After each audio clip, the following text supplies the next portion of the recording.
Hello everyone, my name is Gita Samit. Today I'm going to discuss about fundamentals of JavaScript.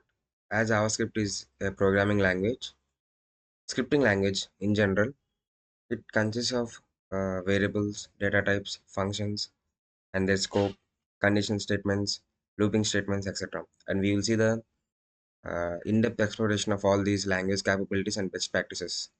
So let's dive into the topic. So JavaScript is a powerful language that has become essential for web development. This presentation will cover the fundamentals of language, including variables, functions, scope, loops, and objects. We will also explore the best practices for writing the clean and efficient code. Variables and data types. In JavaScript, variables are used to store data.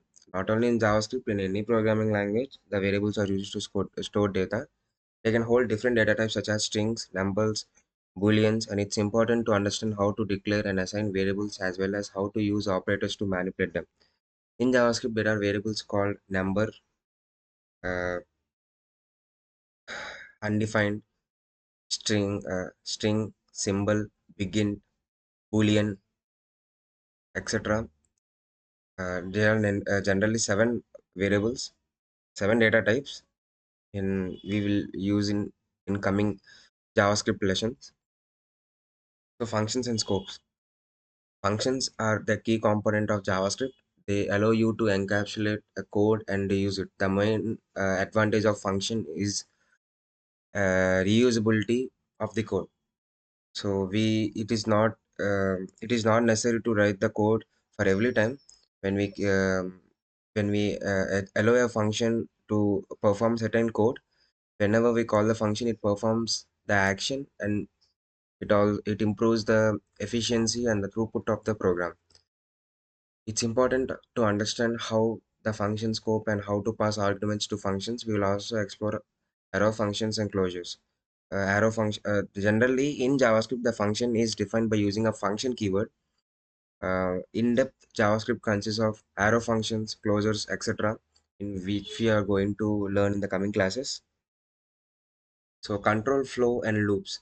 In general, every programming language has control flow because a computer should be smart to recognize, to decide a decision. Control flow and loops makes this possible. Control flow and loops are used to control the order of which the code is executed. In general, control flow, we have different control flow statements like if statement, if else if ladder, etc. We also have switch case, but different types of control flow statements are available in many programming languages. In similar, JavaScript also has same control flow statements like if else, etc. And looping statements like for, while. Generally, the loops of for and while loops. In exploring in-depth knowledge of JavaScript, we also get for in loop and for off loop, which is used in manipulating the arrays and objects in the JavaScript. It is important to understand how to use conditional statements to create the branching logic in your code. So these conditional statements are used to create the branching logic in which whenever a certain condition is met, that set of condition code will be executed, not all the codes which we have written in the programming logic. So in this way, we can make the computer to decide in what way we can achieve the program logic, and also to present the output to the console. So the main JavaScript strategy is nothing but using objects and classes. Objects and classes are used to organize and structure the code in JavaScript. They allow us to create custom data types and encapsulate behavior.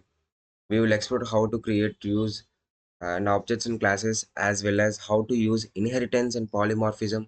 In general, JavaScript is an object-oriented programming language.